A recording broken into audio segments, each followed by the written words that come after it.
رمضان کے آخری عشرے میں یہ اعتکاف جو مسنون ہے کہ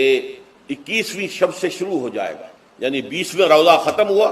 اس کے ساتھ یہ اعتکاف شروع ہو گیا، اور پھر اعتکاف مسنون جو ہے وہ جب تک کہ چاند نظر نہ آ جائے شوال کا، عید کا، اس وقت تک یہ اعتکاف جاری رہے گا۔ یہ ہے مسنون اعتکاف۔ یہ آخری عشرے میں آدمی جو ہے اللہ کی چوکھٹ پر ہی جا کر بیٹھ جائے، اپنے معمولات کو توڑے۔ اعتکاف کی روح یہ ہے کہ یہ جو ہمارے معمولات ہوتے ہیں، روٹین، یہ بھی غفلت پیدا کر دیتے ہیں۔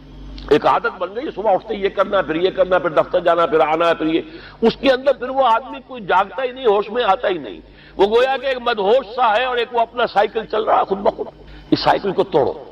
جیسے 5 دفعہ وہ سائیکل توڑتے ہو نماز کے لیے۔ آؤ یہاں آؤ، آؤ سجدے میں گرے، لوہے جبیں تازہ کریں، یاد کرو اللہ کو دوبارہ، اپنا عہد استوار کرو دوبارہ، ایاک نعبد و ایاک نستعین۔ اسی طرح سال میں ذرا یہ 9-10 دن بھی ایک دفعہ توڑو اپنے روٹین کو، جاؤ وہاں ڈیرا لگا لو مسجد کے اندر اللہ کے در پر، سوائے جو ناگزیر حوائج انسانیہ ہیں، پیشاب وغیرہ کے لیے جانا ہے باہر جاؤ، وضو کرو، پھر آ کے بیٹھ جاؤ۔ محض فرحت حاصل کرنے کے لیے نہانے کی اجازت بھی نہیں ہے، غسل واجب ہو گیا ہو تو نہاؤ، ورنہ پھر یہ کہ ہیلے بتاتے ہیں ہمارے علماء کہ وضو کی نیت سے جاؤ غسل کر کے آ جاؤ، اس لیے کہ معلوم ہے کہ آج آدمی کی جو عادت بن گئی ہوئی ہے روزانہ نہ نہائے تو طبیعت پہ کسل رہتا ہے، لیکن اسی کو تو توڑنا ہے، اسی روٹین کو تو توڑنا ہے۔ اصل میں اجازت نہیں ہے، اصلاً اجازت نہیں ہے۔ آپ جو ہے جو بھی ناگزیر، ہاں اگر آپ کو فرض کیجئے کوئی ایسی شکل ہو گئی ہے، رات کو آخر سوئے تو ہے، سونے میں بدخوابی ہو گئی ہے، نہانا ہے تو جاؤ نہاؤ، ٹھیک ہے، غسل واجب ہے نہاؤ، اور یہ کہ پیشاب کی بہانے کی حاجت ہے، جاؤ پوری کرو، وضو کرو، واپس آ جاؤ، چاہے یہاں سو، یہاں ذکر کرو، یاد کرو، جو کرو کرو یہاں پہ، لیکن اور اس میں بھی خاموشی۔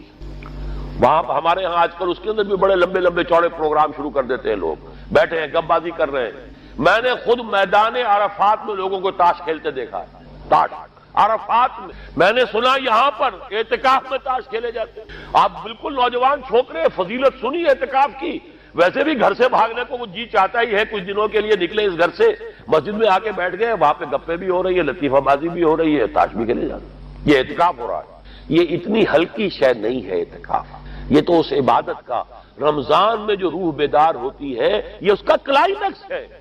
بہت بڑی عبادت، لیکن اس میں لو اللہ کے ساتھ لگے، لوگوں سے نہیں، تنہائی، غور و فکر، یا قرآن پڑھو، ذکر کرو، نوافل پڑھو، یا سوچو کچھ، جیسے حدیث میں آتا ہے وَأَن يَكُونَ نُطْقِي ذِكْرًا وَنَظَرِي عِبْرَةً وَسَمْتِي فِكْرًا، میرا دیکھنا ہو تو عبرت کا دیکھنا ہو کہ ہر شے سے میں سبق حاصل، اور میں بات کروں تو اللہ کے ذکر پر مبنی ہو میری بات، اور میں خاموش رہوں،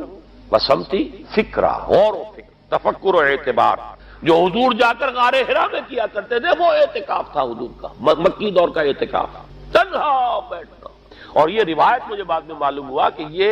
بنو ہاشم میں یہ روایت تھی، حضور کے دادا بھی جا کر وہاں پر غار حرا میں بیٹھا کرتے تھے، یہ ان کی ایک خاندانی روایت چلی آ رہی، یہ جگہ تھی، اور وہ جگہ ایسی ہے عجیب سی، اب تو خیر بڑی بڑی عمارتیں حائل ہو گئی ہیں، ورنہ میں نے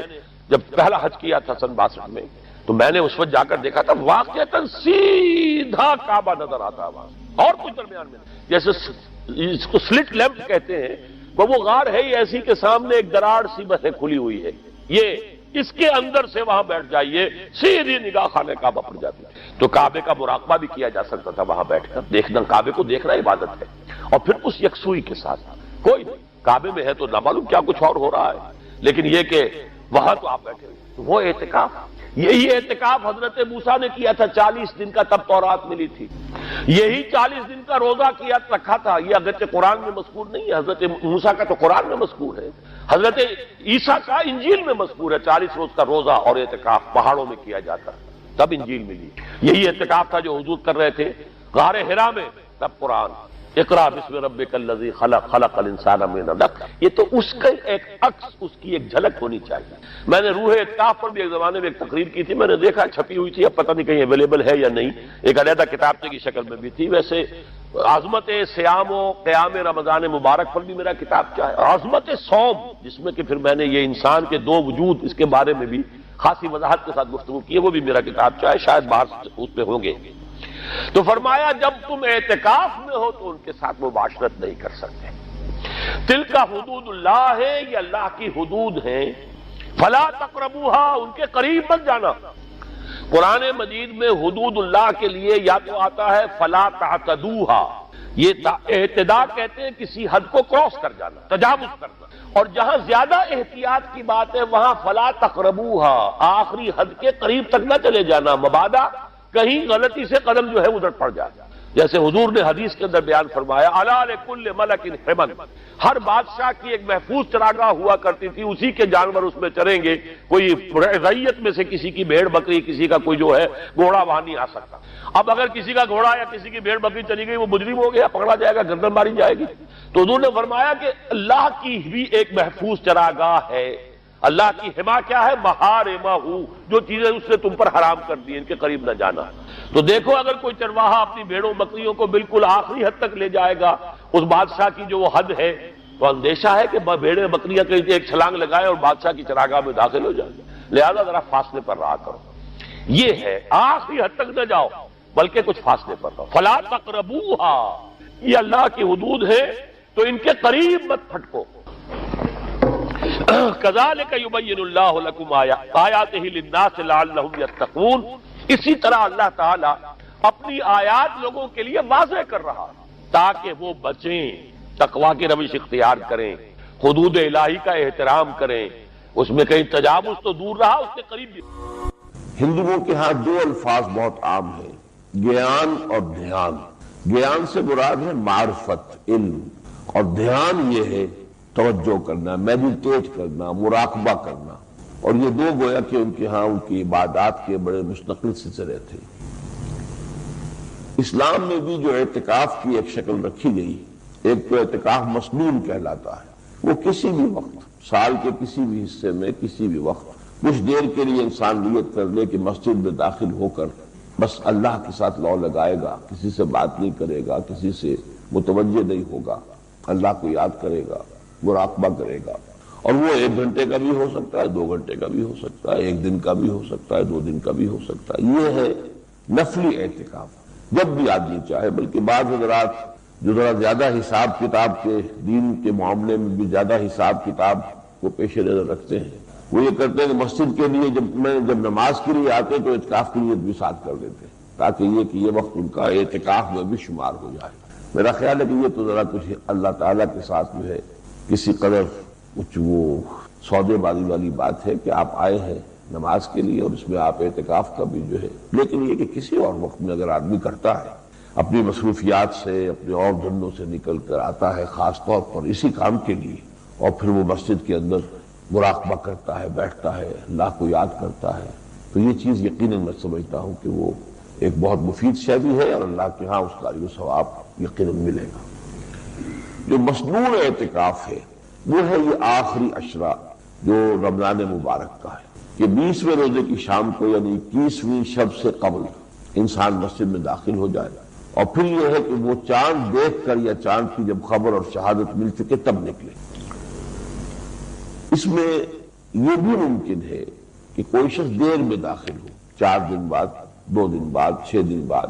میں نے اپنی زندگی میں جو پہلا اعتکاف کیا تھا وہ سن 57 میں تھا، اپریل 57 میں، اپریل میں رمضان تھا، 4 دن کا اعتکاف کیا تھا۔ اس کے بعد خیر اللہ کا بڑا فضل رہا، بہت عرصے تک میں تقریباً ہر سال اعتکاف کرتا رہا مکمل۔ یہ جو اعتکاف ہے اب اس کے بارے میں ہے کہ اس کی اصل روح کیا ہے۔ دیکھیے زندگی کے بہت سے ہمارے معمولات ایسے ہوتے ہیں کہ جن میں ہم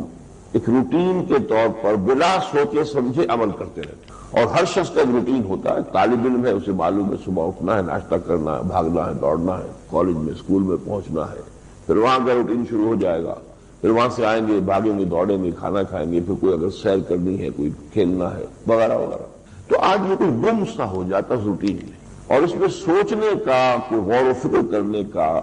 کسی بھی عمل کا ارادہ کرنے کی نوبت نہیں آتی، وہ خود بخود ہی ہوتا ہے روٹین۔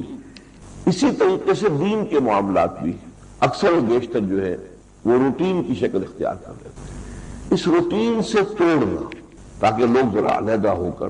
اثر نو غور کریں، سوچ بچار کریں، فکر کریں۔ اس روٹین کو میں ایک اور آپ کو مثال دیتا ہوں، بہت اہم مثال ہے۔ اب جب ہم اللہ کی عبادت کرنا چاہتے ہیں تو ہمارے لیے روٹین جو ہے اس کی وہ نماز کی شکل ہے. نماز آپ کسی سے کہیں وہ 100 نفل پڑھ لے گا، مجھے معلوم ہے نماز میں یہ کرنا ہے، اور رکعتوں کے ڈھیر لگا دے گا. حج کے موقع پر جو حج کا اہم ترین رکن ہے وقوف عرفہ، اس میں نماز کو موقوف کر دیا. وقوف عرفہ سے پہلے ظہر اور عصر کی نماز علیحدہ ادا کر کے پھر داخل ہوتے ہیں میدان میں. مسجد نمرہ جو ہے، جو اصل جگہ ہے جہاں پر کہ وہ نمازیں ادا کی جاتی ہیں باجماعت، ویسے تو چونکہ اب حاضری بہت ہو جاتی ہے تو اپنے اپنے خیروں میں بھی لوگ ادا کر لیتے ہیں، لیکن اصل بھی تو یہ کہ مسجد نمرہ میں نماز ادا کی جائے، اور وہ حدود عرفات سے باہر ہے. گویا کہ عرفات میں داخلہ نہیں ہے نماز کے ساتھ، نماز پڑھ کے ظہر اور عصر کی تب داخل ہو، اور پھر اگرچہ سورج غروب ہو چکا ہوتا ہے میدان عرفات میں، اس کے بعد روانگی ہے تو مغرب کا وقت ہے بالکل، لیکن مغرب کی نماز پڑھنے کی اجازت نہیں ہے. اب جاؤ مزدلفہ، اب مزدلفہ یہ بھی ہو سکتا ہے کوئی 1 گھنٹے میں پہنچ جائے، کوئی 2 گھنٹے میں پہنچے، 4 میں پہنچے، ہجوم ہوتا ہے، طوفان ہوتا ہے، وہاں جا کر مغرب اور عشاء جمع کر کے پڑھو. تو جو اہم ترین حصہ ہے حج کا وقوف عرفہ، اس کو اس روایتی عبادت سے خالی کر دیا. جس عبادت کا کہ آدمی روٹین بن چکا ہے، بس اس کے اندر وہ کرتا ہے، وہ بے سمجھے کر رہا ہوتا ہے، وہ ایک میکینیکل ایکشن ہو جاتا ہے عام طور پر، ایک جیسے مشینی سا عمل ہے وہ کرتا ہے انسان. اس کو روک کر تاکہ یہاں اب دعا کرو، الدعاء مخ العبادہ، دعا ہوا العبادہ، جو میں نے 2-3 دن یہ حدیثیں آپ کو سنائی ہیں. اب ظاہر بات ہے دعا تو وہ شخص کرے گا کہ جس کو پہلے سے بھی کوئی دعا کی عادت ہو، کبھی اللہ سے کو ہم کلام ہونے کا کوئی اس کو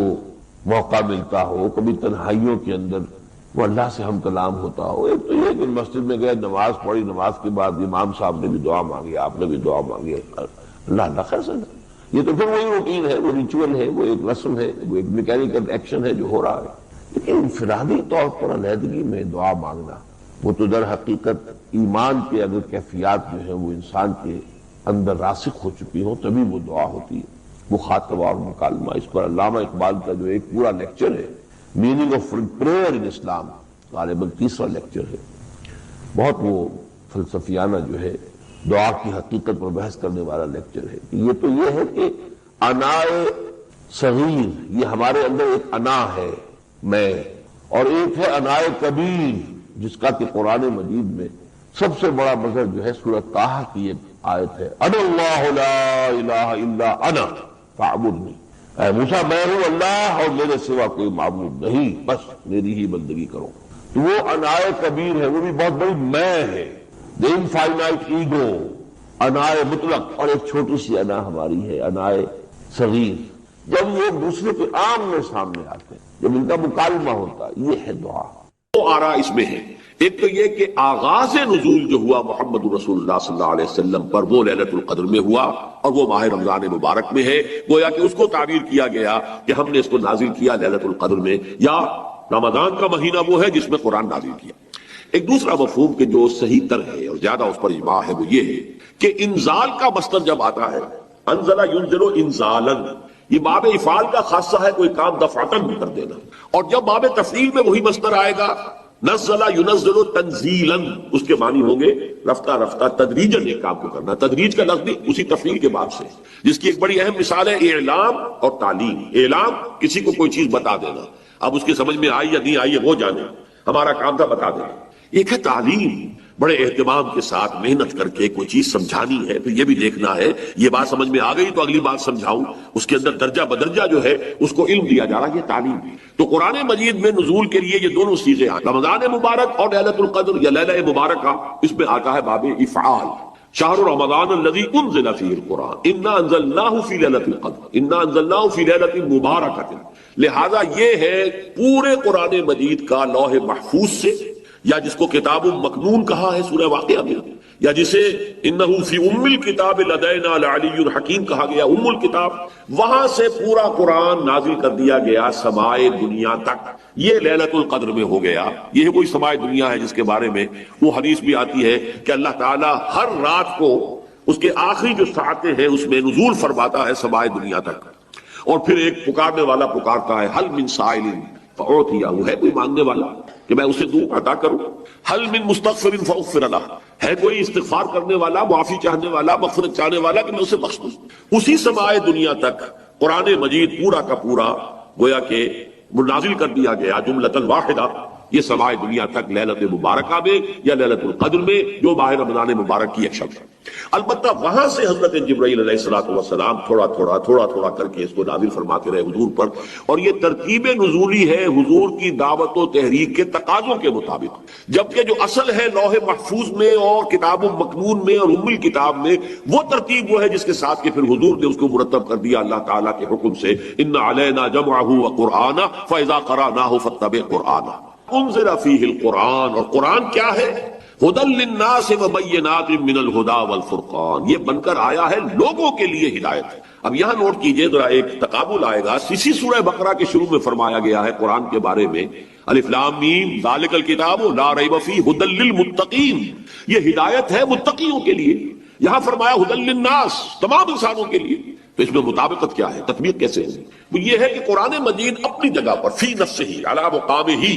تمام انسانوں کے لیے ابد الآباد تک کے لیے یہ ہدایت ہے، رہنمائی ہے، عوام کے لیے بھی خواص کے لیے، عام لوگ ان پڑھ جاہل ان کے لیے بھی، اور بڑے سے بڑے حکیم اور فلسفی اور دانا اور سائنسدان کے لیے بھی۔ اپنے دور میں جب کہ قرآن نازل ہوا اس وقت کے عوام و خواص کے لیے بھی، اس وقت بھی دنیا میں بڑے بڑے فلسفی تھے، ایران میں، ایران کی ایرانی قوم کی تو گھٹی میں فلسفہ اور منطق پڑی ہوئی تھی، لیکن ان کے لیے بھی ہدایت نامہ قرآن ہی تھا، عام بدوؤں کے لیے بھی ہدایت نامہ قرآن تھا۔ پھر یہ کہ آج اس صدی کے اندر علامہ اقبال جیسی شخصیت، انہیں بھی تو آخر کار جو تسکین حاصل ہوئی ہے ان کے علم کی، جو پیاس بجھی ہے وہ تو قرآن سے بجھی۔ انہوں نے اپنے فلسفے کے لیے بھی سورس جو ہے فلسفہ خودی کے لیے سورہ حشر کی ایک آیت کو معین کیا، تو اس حوالے سے یہ ہے تو اپنی جگہ ہدی للناس۔ البتہ اس سے استفادے کی شرط لازم تقویٰ ہے۔ ظاہر بات ہے کہ بھینس کے آگے بین بجائیں تو بھینس کو تو کوئی فائدہ نہیں۔ ابو جہل کو قرآن سے کوئی فائدہ نہیں ہو سکا، ابو لہب کو کوئی فائدہ نہیں ہو سکا، لیکن جس کے دل میں طلب ہوگی، جو چاہے گا کہ ہاں وہ جاننا چاہتا ہوں کہ حقائق کیا ہیں، میں جاننا چاہتا ہوں سیدھا راستہ کون سا ہے، جس کے اندر یہ پیاس ہے، وہ اس کے لیے جو ہے قرآن مجید اس کے لیے ہدایت نامہ ہے، وہ متقین جو ہے ان کے لیے ہے۔ اور اس میں دیکھیے اب ایک ربط جڑ گیا، روزے کی عبادت کی غرض معین ہوئی تھی لعلکم تتقون، اور تقوی شرط ہے قرآن سے استفادے کے لیے، لہذا رمضان مبارک کا مہینہ کہ جس میں قرآن نازل کیا گیا اس میں روزے کی عبادت فرض کر دی گئی تاکہ یہ دونوں چیزیں جڑ جائیں، روزے کے ذریعے سے تقوی پیدا ہو اور اس تقوی کی پونجی لے کر ایک انسان کھڑا ہو رات کو اور وہ قرآن مجید کی تلقی کی کوشش کرے۔ تلقی کے معنی کیا ہے؟ لقا، ملنا، ملاقات کرنا، اسی سے ملاقات باب مفعلہ ہے، ملاقات، اور اسی تلقی تفاعل کے بدل پر کوئی چیز حاصل کرنا۔ آپ قرآن کو حاصل کرنا چاہتے ہیں لیکن اس کے حصول کے لیے تقوی شرط ہے۔ دن میں روزہ رکھیے، جو بھی کوئی رمق آپ کو تقوی کی میسر آئی، جو بھی کوئی آپ کو تھوڑا بہت جو ہے تقوی حاصل ہوا، اب اسے لے کر رات کو کھڑے ہو جائیے تاکہ وہ قرآن کی تلقی کر سکے، قرآن آپ پر نازل ہو سکے بقول اقبال کہ تیرے ضمیر پہ جب تک نہ ہو نزول کتاب گرہ گرہ کشا ہے نہ رات۔ تمہید کے بعد اب میں شروع کروں گا استقبال رمضان کے ضمن میں روزے کی حکمتیں کیا ہیں، اس کے احکام کیا ہیں۔ نمبر 1، شریعت محمدی میں روزے کی تدریجی فرضیت، یہ جو تمہیدی مضمون ہے اس ضمن میں وہ بہت اہم ہے۔ پہلی بات یہ جان لیجئے کہ اہل عرب جو ہے، قریش بھی، اہل مکہ اور قریش کے تابع بقیہ تمام بنی اسماعیل بھی، اور ان کے تابع جو بھی عرب میں دوسرے قبیلوں کے لوگ تھے کہ جو عربی تھے اور مشرک تھے، وہ سب اس کے اندر مراد ہے۔ تو فرمایا گیا کہ ان لوگوں میں روزے کی عبادت معروف نہیں تھی، یا تو یہ ہے کہ حضرت ابراہیم علیہ السلام کے زمانے میں روزے کی عبادت تھی ہی نہیں، کیونکہ یہ لوگ اپنے قول کے مطابق ملت ابراہیم پر تھے، لیکن یہ ہے کہ بہرحال روزے کی عبادت سے نہ آشنا تھا۔ کیا وجہ ہے یہ ہم نہیں جانتے۔ آپ کو معلوم ہے نماز سے وہ واقف تھے، اگرچہ اس کا حلیہ انہوں نے بگاڑ دیا تھا، تالیاں بجاتے تھے، سیٹیاں بجاتے تھے یہ، لیکن نماز کہتے تھے اسے نماز۔ طواف سے وہ واقف تھے، اگرچہ اس کے ضمن میں اتنی گھناؤنی حرکت بھی کی تھی کہ مرد اور عورتیں وہ بالکل برہنہ ہو کر طواف کرتے تھے، تو اسے بہت فضیلت والی بات سمجھتے تھے، بہت خدا رسیدگی کی بات سمجھتے تھے کہ کامل برہنہ ہو کر طواف کیا جائے، لیکن بہرحال طواف تھا۔ اسی طرح ایام عرفہ، ایام منا یہ بھی موجود تھے۔ تو حج کے بھی بہت سے ارکان جو ہیں وہ ان کے ہاں معروف تھے، اور ویسے خیرات و صدقات، چاہے زکوٰۃ ایک خاص نظام کے تحت نہیں تھی، لیکن زکوٰۃ و صدقات، بھوکوں کو کھانا کھلانا، یہ ان کے ہاں اعلیٰ اقدار میں یہ چیزیں شامل تھی، اخلاقیات کے اونچے مقامات۔ اس صوم کا ان کے ہاں قطعاً کوئی ذکر نہیں تھا، روزے کی عبادت جو ہے ان کے ہاں بالکل نہیں تھی۔ البتہ صوم کا لفظ موجود، یہ لفظ وہ استعمال کرتے تھے اپنے گھوڑوں کے لیے، روزہ رکھواتے تھے گھوڑوں کو۔ اس کا پس منظر یہ ہے کہ ان کے ہاں آپ کو معلوم ہے کہ لڑائی، دنگا فساد، جنگ، اور یہ کہ غارت گری کرنا، لوٹ مار کرنا، یہ تمام ان عرب قبائل کا پیشہ تھا، اصل پیشہ یہی تھی۔ اس میں ان کے پاس 2 جانور تھے، ایک تو اونٹ جو ہے وہ ان کی جو آب و ہوا ہے اور ان کے جو حالات ہیں اس کے ساتھ پوری مطابقت رکھتا ہے، یعنی اسے کئی دن کھانے کو نہ ملے اسے پرواہ نہیں، ہفتہ بھر پانی نہ ملے اسے کوئی پرواہ نہیں۔ اس اعتبار سے دھوپ کی کتنی ہی جو ہے تپش اونٹ کو کچھ نہیں کہتے، لیکن یہ کہ وہ سست رفتار جانور، لڑائی کے لیے، جنگ کے لیے، خاص طور پر غارت گری جہاں کرنی ہو، جہاں جا کر گویا کہ ڈاکہ مارنا، پھر دوڑنا ہے، بھاگنا ہے، واپس جانا ہے، تو انہیں گھوڑے کی ضرورت ہوتی تھی جو سریع الرفتار ہے، لیکن گھوڑے میں یہ اوصاف نہیں تھے۔ وہ بھوک کو برداشت نہیں کر سکتا، مزمحل ہو جائے گا، وہ پیاس کو برداشت نہیں کر سکتا، مزمحل ہو جائے گا، وہ دھوپ کو برداشت نہیں کر سکتا، مزمحل ہو جائے گا، اور اگر یہ گھوڑا مزمحل ہو جائے تو سوار کا کیا حشر ہوگا، وہ آپ اس سے اندازہ کر لیجئے کہ اصل میں تو پھر ہلاکت سوار کی ہوگی۔ اس لیے وہ اسے تیار کرتے تھے جنگ کی صعوبتوں کو برداشت کرنے کے، اس کا دانا پانی بند کر دیا، اور اس کا منہ جو ہے وہ عرب بدو جو ہوتا تھا خود تو اپنا چہرہ اور سر لپیٹ لیتا تھا کپڑے کے اندر، جب وہ چلتی تھی ان کے ہاں باد سموم تیز آگ جیسی ہوا جو ہے جس کے اندر ریت کے ذرات بھی ایسے ہوتے تھے گویا کہ کسی بھاڑ کی جو ہے اس کے اندر کی ریت جو ہے وہ چلی آ رہی ہے، تو گھوڑے کا رخ ادھر کر کے کھڑے کر دیتے تھے، خود اپنے منہ پر ڈاٹا واٹا باندھا ہوا اپنی حفاظت کے لیے، تاکہ اس کے اندر دھوپ کی سختی برداشت کرنے کی عادت ہے، پیاس کی برداشت کرنے کی عادت ہے، بھوک کو برداشت کرنے کی، اس کو کہتے تھے صوم کے لفظی معنی رک جانا۔ اب یہ کھانے پینے سے رکا ہوا ہے اور یہ دھوپ کی سختیاں برداشت کرنے کے لیے دھوپ کے اندر، اور وہ جو آتی تھی وہاں پہ باد سموم اس کے اندر بھی اس کا سامنا کرنے کے لیے تیار ہے۔ تو یہ پس منظر ہے روزے کا لغوی اعتبار سے، اور یہ کہ اہل عرب جو ہے پرانے وہ اس عبادت سے ناواقف، لہذا ہمیں پورے مکی قرآن میں اس کا کہیں ذکر نہیں ملا۔ البتہ مدینے میں جب حضور تشریف لائے اور صحابہ کرام ہجرت کے بعد، تو یہاں آپ نے دیکھا کہ یہودی جو ہے وہ روزہ رکھتے ہیں یوم عاشورہ کا 10 محرم، تو حضور نے دریافت کیا کہ یہ تم 10 محرم کو روزہ کیوں رکھتے ہو؟ تو انہوں نے کہا کہ یہ دن ہماری نجات کا دن ہے، 10 محرم کو اللہ تعالیٰ نے فرعون کو غرق کیا تھا اور ہمیں نجات دی تھی اس کے ظلم و ستم سے، تو شکرانے کے طور پر ہم روزہ رکھتے ہیں۔ تو حضور نے فرمایا کہ موسیٰ کے تو پھر ہم تم سے زیادہ حقدار ہیں، موسیٰ کو مانتے ہیں علیہ الصلوۃ والسلام، ان کی عزت کرتے ہیں، قدر کرتے ہیں، تو ہم بھی روزہ رکھیں گے۔ تو آپ نے صحابہ کو حکم دیا کہ عاشورہ کا روزہ رکھا۔ پھر کچھ عرصے کے بعد اللہ تعالیٰ کی طرف سے حکم آ گیا، اور یہ حکم جو ہے اس رکوع کی پہلی آیت کے اندر، یا ایھا الذین آمنوا کتب علیکم الصیام کما کتب علی الذین من قبلکم لعلکم تتقون۔ لیکن جیسا کہ میں بعد میں بتاؤں گا، یہ حکم صوم رمضان کا نہیں ہے، بلکہ یہ کہ اللہ کے حکم سے پہلے 3 دن کے روزے فرض کیے گئے، ہر مہینے کی 13ویں، 14ویں اور 15ویں تاریخ کو روزہ رکھا۔ اس میں بڑی حکمت تھی، کیونکہ یہ عادی نہیں تھے روزے کے، انہیں تدریجاً کھو کر کرنا تھا۔ ظاہر بات ہے کہ 30 دن جو ہے وہ تو ایک بڑی مدت ہے، ظاہر بات ہے کہ مئی کا مہینہ بھی آ جائے گا، اس میں جون بھی آئے گا، جولائی بھی آئے گا، قیامت خیز مہینے آ جائیں گے، تو بڑی ہمت جواب دے جائے گی۔ تو پہلے روزہ ہر مہینے 3 روزے رکھنے کی ان کو مشق کرائی جائے تاکہ یہ عادی ہو۔ یہ 3 روزے اگر مئی میں بھی آ گئے، جون میں بھی آ گئے، تب بھی ٹھیک ہے، اس کو انسان 3 دن کی مشقت برداشت کر سکتا، تو پہلے یہ کیا گیا۔ لیکن اس کے ضمن میں یہ حکم دے دیا گیا، اس کو کہتے ہیں وجوب التخییر، یہ اختیار دے دیا گیا کہ یہ 3 روزے تم پر واجب کیے جا رہے ہیں، لیکن یہ کہ اگر تم یہ روزے نہ رکھو تو تم فدیہ دے سکتے ہو، ایک مسکین کو کھانا کھلانا صبح و شام، یہ ہے وجوب التخییر۔ دوسری رعایت یہ دی گئی کہ اگر کوئی شخص ان 3 تاریخوں میں بیمار ہو یا سفر پر ہو تو وہ تعداد دوسرے دنوں میں پوری کرے۔ یہ ہے گویا کہ سب سے پہلا حکم جو دیا گیا ہے، اور اس کے ضمن میں اب میں چاہتا ہوں کہ آیت نمبر 2 آپ اچھی طرح پڑھ لیں، اپنا سامنے رکھیے اور اس کے حوالے سے یہ بات سمجھ لیں۔ ایام معدودات، یہ دن ہے چند گنتی کے۔ مجھے حیرت ہوتی ہے کہ جدید جو مفسرین ہیں جنہوں نے اردو میں ترجمے کیے ہیں، تفسیریں کی ہیں، ان سب کی نگاہوں سے یہ بات اوجھل رہی کہ یہ در حقیقت رمضان کے روزے کا ذکر نہیں ہے، بلکہ اس ابتدائی حکم سے متعلق ہے کہ جو ہر مہینے میں 3 دن کے روزے رکھنے کا حضور نے دیا تھا۔ لیکن یہ کہ میرا اپنا ذاتی واقعہ یہ ہے زندگی کا، اور یہ اہم واقعات میں سے ہے، میں جب میڈیکل کالج میں پڑھتا تھا، سمجھیے 19-20 سال کی میری عمر، اس وقت بھی مجھے یہ احساس ہوا تھا کہ یہ جو 2 آیات آئی ہیں یہاں ایک دوسرے کے تقابل میں، یہ بیک وقت نازل نہیں ہو سکتی، ان میں وقفہ،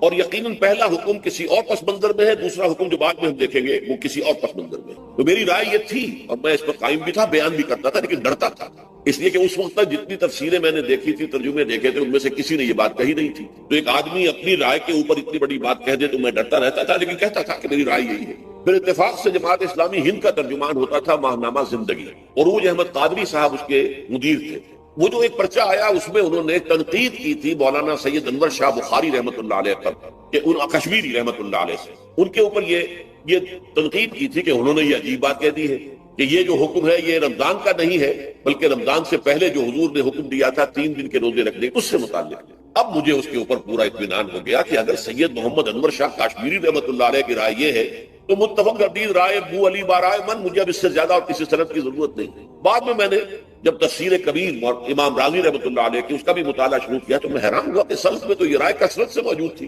کیا سبب ہوا ہے کہ آج کے دور کے جو مترجمین اور مصنفین ہیں ان کی نگاہوں سے بالکل یہ بات اوجھل ہو گئی؟ اس معاملے کو میں حل آج تک نہیں کر سکتا، لیکن اب میں پورے تیقن سے آپ سے کہہ رہا ہوں کہ یہ جو پہلی دو آیتیں ہیں ان کا تعلق صوم رمضان سے نہیں ہے، بلکہ ان کا تعلق ہے وہ 3 دن کی. اس کی سب سے بڑی دلیل اس کے اندر موجود ہے ایام معدودات، گنتی کے چند دن. اب 30 یا 29 دن جو ہے وہ گنتی کے چند دن نہیں ہو سکتے، وہ اچھی بڑی تعداد ہے. پھر یہ ہے کہ یہ معدودات جو ہے اس کو کہا جاتا ہے جمع قلت، یہ زیادہ سے زیادہ 9 پر اس کا اطلاق ہوتا ہے اس وزن پر جو جمع آتی، اور اس میں جو ہے خود قرآن مجید میں حج کے سلسلے میں منا کے قیام کے ضمن میں الفاظ آئے ہیں ایام معدودات، فمن تعجل فی یومین فلا اسم علیہ ومن تاخر فلا اسم علیہ. منا میں قیام ہے گنتی کے چند دن، تو جو 2 دن ہی میں جلدی کر کے وہاں سے واپس ہو جائے اس پہ بھی کوئی اس گناہ نہیں ہے، اور جو مؤخر کر کے 3 دن پورے کرے اس پر بھی کوئی گناہ نہیں ہے. تو وہاں پر بھی نظیر موجود ہے کہ 2 یا 3 دن پر اس کا اطلاق ہو رہا ہے. تو یہاں پر ایام معدودات سے لازماً یہ مراد ہے کہ یہ 3 دن جو ہے ہر مہینے میں 13ویں 14ویں 15ویں در حقیقت اس روزے سے متعلق یہ آیت آ رہی ہے. اور یہ بھی نوٹ کر لیجئے کہ رمضان کے روزے کی فرضیت کے بعد بھی حضور کا معمول اور آپ کے صحابہ کا اور جو بھی ہمارے ہاں اتباع کرتے ہیں حضور صلی اللہ علیہ وسلم کا نوافل میں بھی ان کا یہ معمول ہے. ہر مہینے میں یہ 3 روزے حضور بعد میں رکھتے تھے اور آپ کے بہت سے صحابہ رکھتے تھے، اور آج بھی ہمارے ہاں بہت سے لوگ جو دیندار ہیں اور جن کے اندر یہ جذبہ ہے اتباع سنت کا وہ کرتے ہیں. 13ویں 14ویں اور 15ویں تاریخوں کا ان کو ایام 20 کہتے ہیں. اس کی راتیں روشن ہوتی ہیں، 13ویں رات 14ویں رات 15ویں رات. چاند جو ہے اس کے اندر آپ کو معلوم ہوتا ہے 14ویں کو تو مکمل ہوتا ہی ہے، 13ویں اور 15ویں کا بھی تقریباً مکمل ہے. تو ایام 20 کے روزے جو ہے بعد میں بھی برقرار رہے ہیں، لیکن نفلت فرض اس کے بعد جو ہے وہ رمضان کے روزے ہو گئے. ایام معدودات یہ دن ہے گنتی کے. فمن کان منکم مریضا او علی سفر فعدۃ من ایام اخر، تو جو کوئی بھی تم میں سے ہو بیمار یا سفر پر تو وہ تعداد پوری کر لے دوسرے دن. گویا کہ اب اگلی کیا ایک تو یہ رعایت ہوگی، دوسری رعایت وعلی الذین یطیقونہ فدیۃ طعام مسکین، اور ان لوگوں کے ذمے کے جو اس کی طاقت رکھتے ہوں، یعنی مریض بھی نہیں ہے صحت مند ہے روزہ رکھ سکتے ہیں، سفر بھی نہیں ہے سفر پر نہیں ہے مقیم ہے روزہ رکھ سکتے ہیں، پھر بھی نہ رکھیں تو ان کے لیے بھی ایک اختیار. اسی لیے میں نے لفظ استعمال کیا تھا وجوب الگ تخییر، واجب تو ہے لیکن اس میں ایک اختیار دے دیا گیا. وہ اختیار کیا ہے؟ فدیۃ طعام مسکین. تو پھر یہ ہے کہ ایک مسکین کو کھانا کھلا دینا. فدیہ کہتے ہیں کسی چیز کا بدل ہو جائے، جیسے کہ جنگی مجرم ہے اس کا فدیہ ہے، گویا کہ اس کو دے کر وہ پھر آزاد ہو جائے گا، فدیہ اس کو کہتے ہیں. فدیۃ طعام مسکین. لیکن یہ ہے کہ فمن تطوع خیرا فهو خیر اللہ، اور جو نیکی سے خیر کرنا چاہے مزید تو وہ اس کے لیے بہتر ہے. ایک کے بجائے 2 کو کھلائے، 3 کو کھلائے، 4 کو کھلائے، 10 کو کھلائے، تو یہ تو ترغیب ہے. لیکن کم سے کم ایک مسکین کو کھانا کھلانا 2 وقت کا. وَأَن تَصُومُوا خَيْرٌ لَكُمْ. اب دیکھیے یہ لفظ بول رہے ہیں اگر تم روزہ رکھو تو یہ تمہارے حق میں بہتر ہے. یعنی اگرچہ اختیار تمہیں دے دیا، اختیار یہ ہے کہ روزہ رکھو، اگر نہ رکھو تو فدیہ دے دو ایک مسکین کا کھانا. لیکن اگر تم روزہ رکھو ان کنتم تعلمون، اگر حقیقت میں تم علم رکھتے ہو کہ روزے کے اندر کیا کیا برکات ہیں تو تمہیں روزہ لازماً رکھنا چاہیے. تشویق اور ترغیب موجود ہے لیکن یہ کہ اس کی فرضیت یا وجوب نہیں ہے. یہ تھا ابتدائی حکم روزے کی صفت میں. اب اس کے بعد اگلی آیت جو ہے اس کے بھی پہلے حصے کو مت پڑھیے، شہر رمضان الذی انزل فیہ القرآن، اس کے بارے میں تو بعد میں گفتگو ہوگی، بینات من الہدی والفرقان. لیکن اگلا جملہ فمن شہد منکم الشہر فلیصم، اب یہ رمضان کے روزے کی فرضیت کا حکم. رمضان کا مہینہ وہ ہے جس میں قرآن نازل کیا گیا، اس کے بارے میں جیسا کہ میں نے عرض کیا پھر بعد میں عرض کروں گا. لیکن جو شخص بھی تم میں سے موجود ہو اس مہینے میں، اپنے گھر میں موجود ہے، اپنے شہر میں موجود ہے، سفر پر نہیں ہے، یا یہ ہے کہ جو شخص بھی اس مہینے کو پائے، اس کی زندگی میں یہ مہینہ آ جائے، یہ برکتوں کا ایک موقع اسے مزید حاصل ہو جائے. فلیصم، یہ امر کا صیغہ، یہ وجوب ہے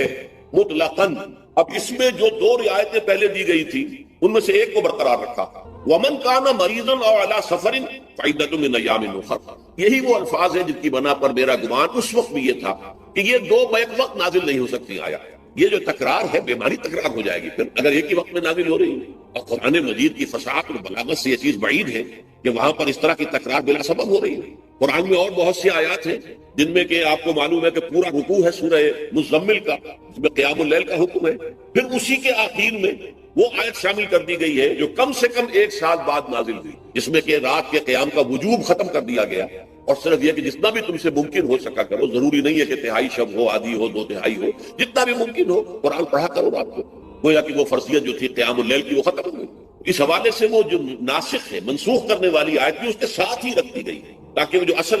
حکم تھا وہ بھی برقرار سامنے رہے اور جس نے آ کر اسے منسوخ کیا وہ بھی برقرار رہے اور سامنے رہے. اسی طرح یہاں پر بھی یہ حکم آیا کتنے عرصے کے بعد آیا یہ مجھے معلوم نہیں، لیکن یہ کچھ عرصے کے بعد آیا ہے. جب رمضان کا مہینہ وہ ہے کہ جس میں قرآن نازل کیا گیا. اب جو شخص بھی اس مہینے کو پائے اس پر لازم ہے کہ اس کے روزے رکھے. ہاں من کان مریضا او علی سفر، جو شخص ہو مریض بیمار ہو یا سفر پر ہو، فعدۃ من ایام اخر، تو وہ تعداد پوری کر لے دوسرے دنوں میں. یرید اللہ بکم اليسر ولا یرید بکم العسر، اللہ تمہارے ساتھ آسانی چاہتا ہے، سختی نہیں چاہتا. یہ اصل میں کیوں کہا ہے اس کی وجہ سمجھ لیجئے. آج بھی آپ کو اپنے ہاں ایسے لوگ مل جائیں گے جن کا تقویٰ کا تصور اتنا غلط ہو گیا ہے کہ 104 درجے کا بخار ہے، روزہ چھوڑنے کو تیار نہیں. بھلے آدمیوں، اللہ نے تمہیں ایک رخصت دی ہوئی ہے تو خام خواہ اپنے اوپر یہ شدت کیوں لے رہے؟ لیکن لیتے روزہ چھوڑنے کو تیار، روزہ قضا نہیں. سفر پر جا رہے ہیں، روزہ قضا کرنے کو تیار نہیں. ایک موقع پر ایک غزوے کے دوران ایسا ہوا کہ کچھ لوگوں نے روزہ رکھا ہوا تھا، لیکن وہ اتنے یوں سمجھیے مزمحل ہو گئے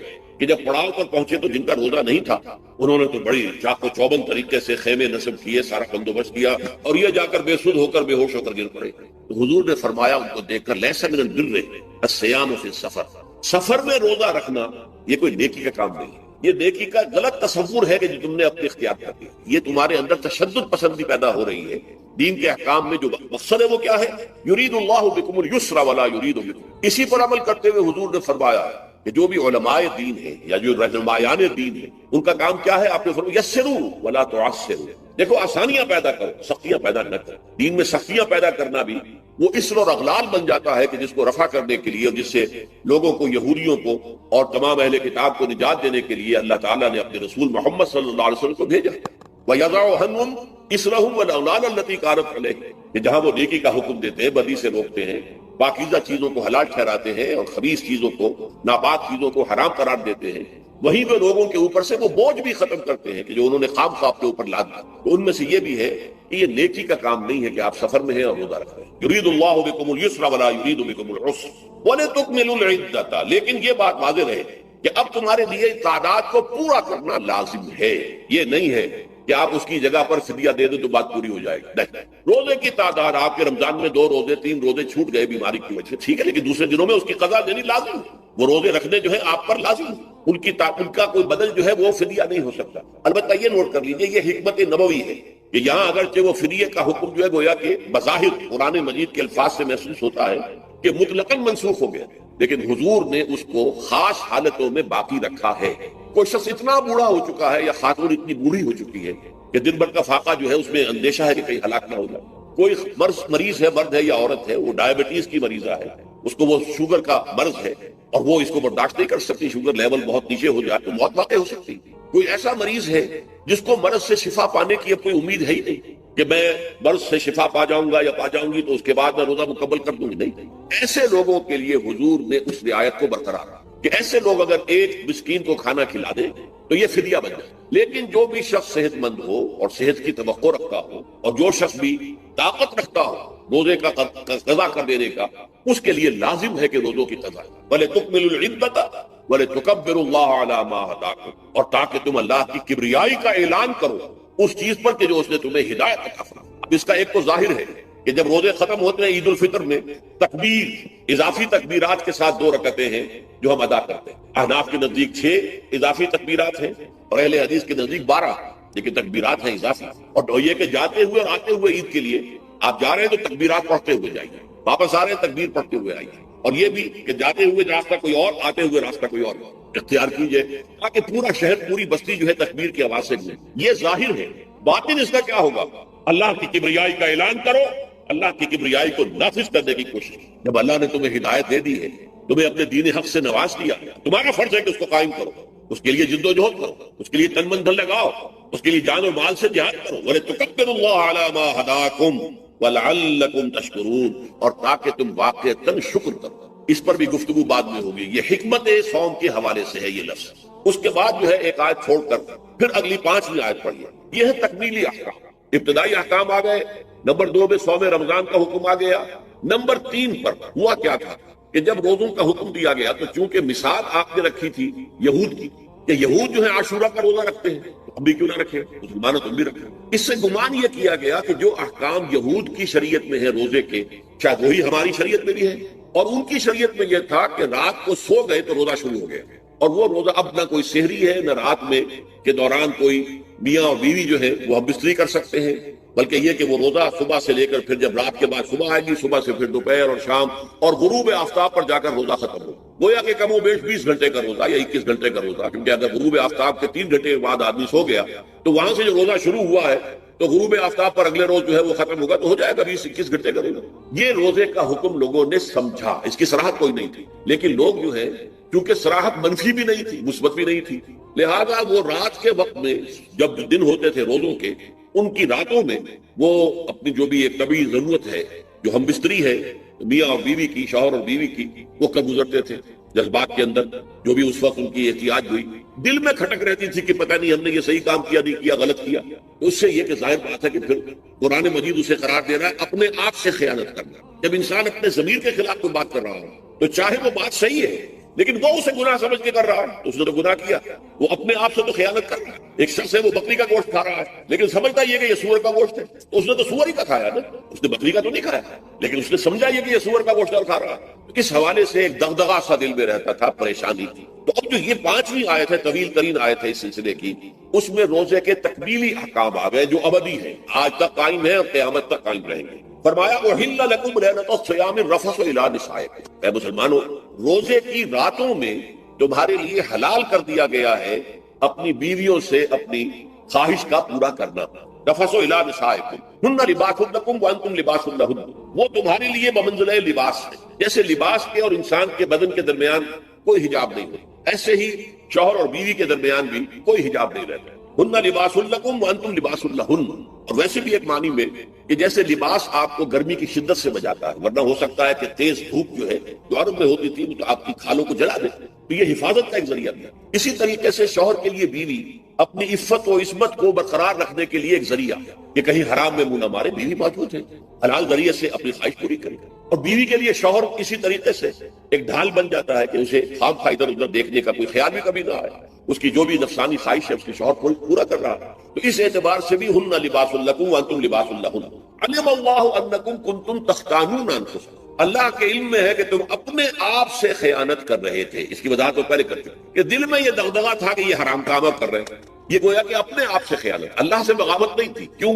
کہ اللہ تعالیٰ کی طرف سے تو حکم تمہیں معلوم تھا ہی نہیں ابھی، آیا اس کی اجازت ہے یا نہیں ہے، لیکن اپنے آپ سے تو خیانت کر رہے ہو، تم یہ سمجھ رہے تھے کہ یہ نہیں ہونا چاہیے، یہ گویا کہ ممنوع ہے اور کر رہے تھے، تو اس کو کہا کہ تم اپنے آپ سے خیانت کر رہے تھے۔ علم اللہ انکم کنتم تختانون انفسکم فتاب علیکم، تو اللہ نے تم پر اپنی رحمت اور مغفرت کے ساتھ توجہ فرمائی، یعنی جو کچھ اب تک ہو چکا ہے اسے اللہ نے معاف کر دیا، اسے صاف کر دیا، کلین سلیٹ۔ اب تمہارا جو اعمال نامہ ہے اس میں اس طرح کا اگر کوئی عمل درج ہو گیا ہے تو اللہ نے صاف کر دیا، وعفا عنکم، اور تمہیں معاف بھی کر دیا۔ فالآن باشروہن، تو اب تم ان کے ساتھ جو بھی تعلق زن و شو ہے اس کو اختیار کر سکتے ہو۔ فالآن باشروہن وابتغوا ما كتب اللہ لکم، اور حاصل کرو وہ کچھ جو کچھ اللہ نے تمہارے لیے لکھ دی۔ یہ تعلق زن و شو سے 2 چیزیں ہیں کہ جو مقصود ہیں، ایک تو سب جانتے ہیں اولاد، ہر انسان کی خواہش ہوتی ہے کہ میری نسل کا تسلسل باقی رہے، لیکن نمبر 2 ایک شے اور ہے، قرآن مجید میں بیان کیا گیا، بلے تسکنوا الیہا، اس میں ایک سکون ہے، اس میں جو بھی ہے جو بھی عمل ہے مباشرت کا،